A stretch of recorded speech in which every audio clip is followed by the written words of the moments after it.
Hello everyone, welcome to my channel Tanuja by studies. अब बात करते हैं हम क्लास 11 के सेकंड चैप्टर की, that is biological classification.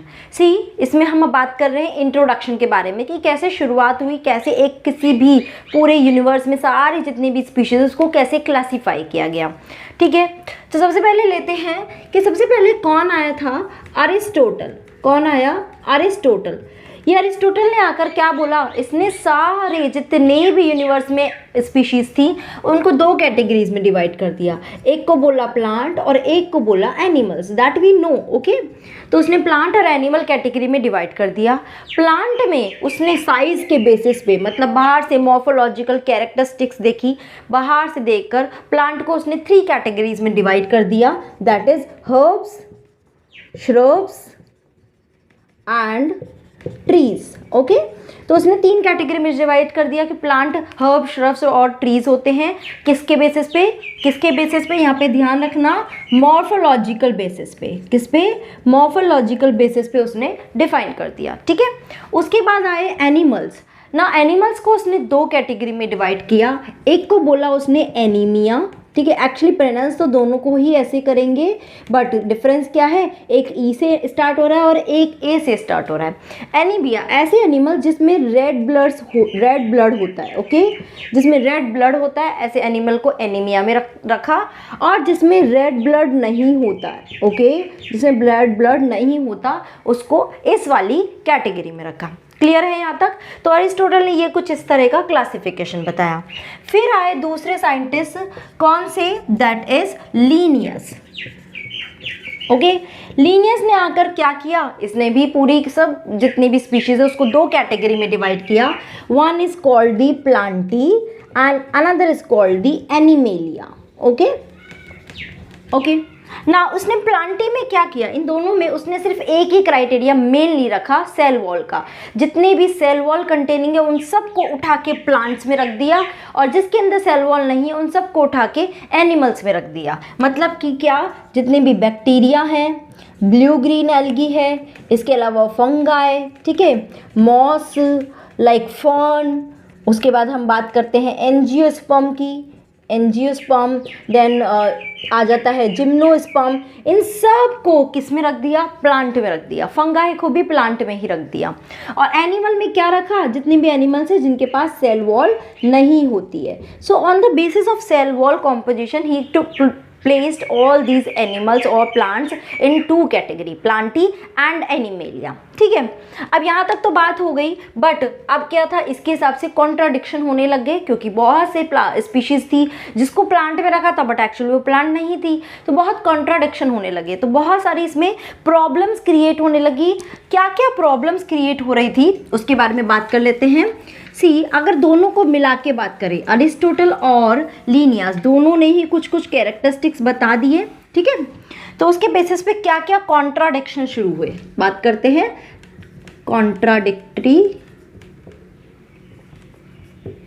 Contradiction. Okay, चलो बात करते हैं। पहला, इसने क्या कर दिया? जितने भी प्रोकैरियोट्स और जितने भी यूकैरियोट्स थे सबको उठा के एक साथ रख दिया। जैसे कि यहाँ पे बात कर लेते हैं, फंगाई यूकैरियोट होते हैं और उठा के उसको प्रोकैरियोट में या यूकैरियोट, या फिर बात करते हैं बैक्टीरिया को उसने प्लांट की कैटेगरी में रख दिया, जबकि प्लांट तो यूकैरियोट होते हैं। तो पहला क्या किया उन्होंने? जितने भी प्रोकैरियोट्स और जितने भी यूकैरियोट्स थे, दे वर प्लेस्ड टुगेदर। ओके, ना इसके अलावा जितने भी यूनिसेलुलर थे और जितने भी मल्टी सेलुलर ऑर्गेनिजम्स थे, यूनिसेलुलर जैसे कि क्लेमाइडोमोनास, ओके, और मल्टी सेलुलर जैसे कि स्पाइरोगायरा, इन दोनों को भी they were placed together which is not correct. Okay, दोनों को एक ही जगह उठा के रख दिया। ओके, इसके अलावा उसने और क्या किया? जो फोटोसिंथेटिक है, तो some are photosynthetic, okay, and some are non photosynthetic. क्या है? Non photosynthetic. इन सबको भी क्या कर दिया? Also placed together.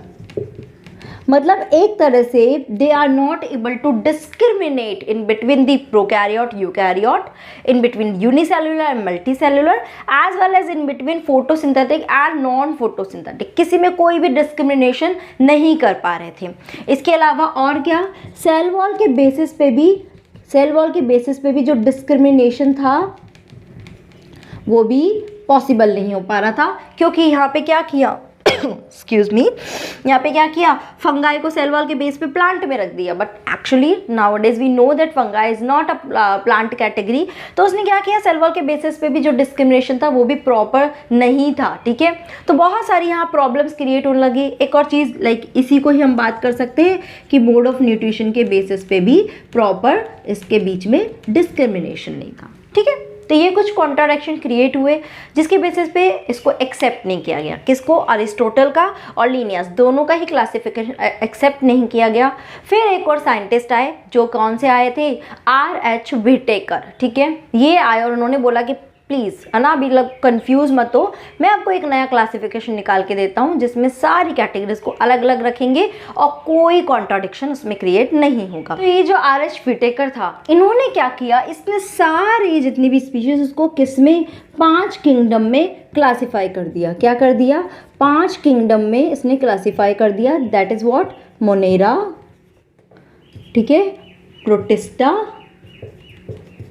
Fungi, Plantae and animalia. Okay, 5 kingdom में उसने क्लासीफाई किया और सबको अलग अलग कैटेगरीज रखी ना। यहाँ पे जो नीट में क्वेश्चन आता है वो कि इसका जो बेसिस था, क्लासिफिकेशन का बेसिस थे वो क्या क्या थे, उस पर बहुत ज़्यादा क्वेश्चन आता है, वो हमें ध्यान रखना है। पहला बेस क्या था, that was the mode of nutrition. Okay, कि न्यूट्रिशन के बेस में उसने क्लासीफाई किया इन 5 कैटेगरी में। दूसरा, इसने सेल स्ट्रक्चर के बेसिस पे क्लासीफाई किया। ठीक है, सेल का स्ट्रक्चर कैसा है। Then he also classify on the basis of thallus organisation. Okay, then on the basis of reproduction, कि वो रिप्रोडक्शन कर सकते हैं, सेक्सुअल रिप्रोडक्शन कर सकते हैं या एसेक्सुअल कर सकते हैं, जैसा भी है जो भी है उसके बेसिस पे उसने क्लासीफाई किया। और नेक्स्ट उसने क्या किया, फाइलोजेनेटिक रिलेशनशिप के बेसिस पे क्लासीफाई किया। ठीक है, तो ये 5 बेस है जो बहुत बहुत ज़्यादा इंपॉर्टेंट है। डायरेक्ट क्वेश्चन आ जाता है नीट में कि व्हिटेकर का कौन सा बेसिस था क्लासिफिकेशन का, तो you should know these 5 basis. Okay, clear है। ठीक है, उसके बेसिस पे उसने 5 category the, Monera, protista, fungi, plant and anaemia. अब क्या हो सकता था, अब उसने क्या किया, फंगाई को अलग कैटेगरी में रखा, प्रोकैरियोट्स यूकैरियोट्स सेपरेट हो गए, यूनिसेलुलर मल्टीसेलुलर भी सेपरेट हो गए और सब प्रॉपर अच्छे से क्लासिफिकेशन हो गया। चलिए, इसका नीट एनसीईआरटी में एक क्लासिफिकेशन टेबल दिया हुआ है, उस टेबल को थोड़ा सा देख लेते हैं। तो क्या है, ये कुछ बेसिस लिए हुए हैं टेबल में और इसके बेसिस पे ही क्वेश्चन आते हैं नीट में। देखो, अगर नीट की प्रिपरेशन कर रहे हैं तो हमें एकदम स्टिक होना पड़ेगा एनसीईआरटी के साथ। ठीक है, तो सेल टाइप कैसा तरह का इसका सेल था। सबसे पहले मोनेरा का लिया, ये कैसे थे, दे ऑल वर प्रोकैरियोट्स। ठीक है, फिर प्रोटिस्टा कैसा था, इट वाज यूकैरियोट, और इसमें सारे जो भी थे ये सारे ही क्या थे, दे ऑल आर यूकैरियोट्स। सिर्फ और सिर्फ मोनेरा जो थे वो प्रोकैरियोट, जितने भी बैक्टीरियल कैटेगरीज हैं वो सब क्या थे, प्रोकैरियोट्स थे। फिर आ जाते हैं cell wall. Cell wall prokaryote में होता है। ठीक है, सेल वॉल होता है बट कैसा होता है, नॉन सेलुलोसिक, मतलब कि सेलुलोज का बना नहीं होता। तो फिर किसका बना होता है, किसी का तो बना होगा। ये बना होता है पॉलीसेकेराइड्स का। ठीक है, और इसी के साथ ही कुछ अमीनो एसिड्स भी इसके साथ होते हैं जो एक सेल वॉल बनाते हैं। ठीक है, जैसे पेप्टिडोग्लाइकन, हम बैक्टीरिया की बात करते हैं। प्रोटिस्टा में क्या होता है, इसमें कुछ में प्रेजेंट होता है बट मोस्टली इसमें बहुत ज़्यादा प्रेजेंट नहीं होती है सेल वॉल। ठीक है, फंगाई में सेल वॉल तो होती है बट किसकी बनी होती है, काइटिन की। किसकी बनी होती है, काइटिन की सेल वॉल होती है। यहाँ पे भी सेल वॉल प्रेजेंट होती है बट प्लांट में किसकी बनी होगी, सेल्यूलोज की। और यहाँ एब्सेंट, इसमें टोटली एब्सेंट नहीं लिखेंगे, प्रेजेंट लिख देंगे, प्रेजेंट इन सम।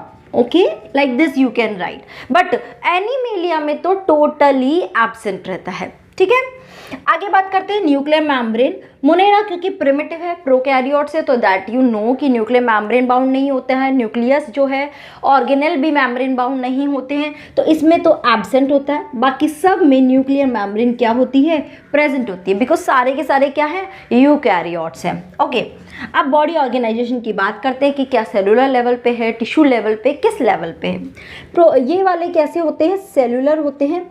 सी ये यूकैरियोट्स तो है बट ये यूनिसेलुलर है। सेलुलर लेवल का मतलब क्या बोल रही हूँ मैं, यूनिसेलुलर। ये भी कैसे होते हैं, यूनिसेलुलर होते हैं, ठीक है। फंगाई कैसी होती है, मल्टी सेलुलर होती है, ठीक है। बाकी इसमें कैसा रहता है, लूज टिश्यूज़ रहते हैं। कैसे रहते हैं, लूज टिश्यूज़ रहते हैं, मतलब कि सेल टिश्यू ही बनाते हैं। अब टिश्यू से आगे ऑर्गन लेवल का नहीं रहता, सिर्फ टिश्यू लेवल तक ही रहता है। यहाँ पे टिश्यू लेवल तो रहता ही है, इसी के अलावा ऑर्गन लेवल तक भी ऑर्गेनाइजेशन रहता है, मतलब ऑर्गन भी बन जाते हैं। और यहाँ पे क्या होता है, ऑर्गन तो रहता ही है और उसके अलावा ऑर्गन सिस्टम भी बन जाता है, ठीक है। मोस्ट एडवांस कैटेगरी है, तो यहाँ पे और ज़्यादा कॉम्प्लेक्स ऑर्गेनाइजेशन मिलेगा। ओके, आगे बात करते हैं मोड ऑफ न्यूट्रिशन कैसा होता है। सी प्रोकैरियोट्स मतलब ये मोनेरा जो है ये कैसे होते हैं, दे आर ऑटोट्रॉफ्स, ठीक है, दे आर ऑटोट्रॉफ्स। अब ऑटोट्रॉफ्स में दो कैटेगरी है, ये फोटो ऑटोट्रॉफ्स भी होते हैं। ऑटोट्रॉफ्स मतलब क्या कि ये फोटोन सनलाइट यूज़ करके फूड बनाते हैं, एनर्जी जनरेट करते हैं। और ये कीमो ऑटोट्रॉफ्स भी होते हैं, क्या, ताकि इन जो केमिकल यानी सब्सटेंस जो इनऑर्गेनिक मटेरियल है उससे एनर्जी लेकर एटीपी जनरेट करते हैं। ओके, इसके अलावा ये हेट्रोट्रॉफ्स भी होते हैं, they are heterotrophs as well. उसमें भी दो कैटेगरी है, वन इज कॉल्ड सेप्रोफिटिक या सेप्रोफाइट्स, मतलब ऐसे जो डेड डिके मैटर होता है उस पे सर्वाइव करते हैं, उससे अपना फूड लेते हैं। और एक होते हैं पैरासाइट्स, ये क्या होते हैं, ये भी दूसरों से फूड लेते हैं, बट वो कैसे होते हैं, जो जिस पे सर्वाइव करते हैं वो लाइव होते हैं, वो डेड नहीं होते, लिविंग होते हैं। ओके, प्रोटिस्टा की बात करते हैं तो ये भी कैसे रहते हैं, ऑटोट्रॉफ्स होते हैं। बट ऑटोट्रॉफ्स में सिर्फ एक ही कैटेगरी होती है, दैट इज फोटो ऑटोट्रॉफ्स, ठीक है, ओनली फोटो ऑटोट्रॉफ्स। इसके अलावा हेट्रोट्रॉफ्स भी होते हैं ये, बट अगेन हेट्रोट्रॉफ्स में भी सिर्फ एक कैटेगरी होगी, कौन सी, सेप्रोफाइट्स, सेप्रोफाइट्स, ठीक है, सिर्फ एक ही कैटेगरी आएगी, सेप्रोफाइट्स। फंगाई क्या होते हैं, या टोटली क्या होते हैं, हेट्रोट्रॉफ्स होते हैं। ये खुद अपना फूड नहीं बनाते, टोटली दूसरों पे डिपेंड रहते हैं। और इसमें दोनों ही कैटेगरी आ जाती है, कौन सी, सेप्रोफाइट्स भी होते हैं ये, और इसके अलावा और क्या होते हैं, पैरासाइट्स भी होते हैं, पैरासाइट्स, ठीक है। ओके, उसके बाद आ जाते हैं प्लांट, ये आपको अच्छे से पता है, ये तो टोटली ऑटोट्रॉफ्स होते हैं, टोटली अपना खुद फूड बनाते हैं। एनिमेलिया हेट्रोट्रॉफ्स होते हैं, खुद फूड नहीं बनाते हैं, तो ये हेट्रोट्रॉफ्स होते हैं। बट यहाँ पे अब क्या होता है, मोड ऑफ न्यूट्रिशन एक तो होता है होलोजोइक, जैसे कि हम करते हैं, पूरा फूड खा लेते हैं और हमारी बॉडी के अंदर उसका डाइजेशन होता है, अमीबा जैसे आता है, तो वो होलोजोइक कंडीशन हो गई। और दूसरी कंडीशन क्या हो गई, दैट इज पैरासाइट्स, पैरासाइट्स, ठीक है। तो ये दो कंडीशन हो गई हेट्रोट्रॉफ्स की। तो ये कुछ बेसिस है क्लासिफिकेशन के, हर पॉइंट इंपॉर्टेंट है, नीट के एस्पेक्ट से एक एक पॉइंट को अच्छे से देखना है। ओके, तो यहाँ तो हमने बात करी इंट्रोडक्शन की, नेक्स्ट वीडियो में हम अब सेपरेटली हर एक को लेंगे। तो first we will take then Monera. Okay, so till now if you have any doubt then please put your query in the comment box. Thank you so much for watching this video.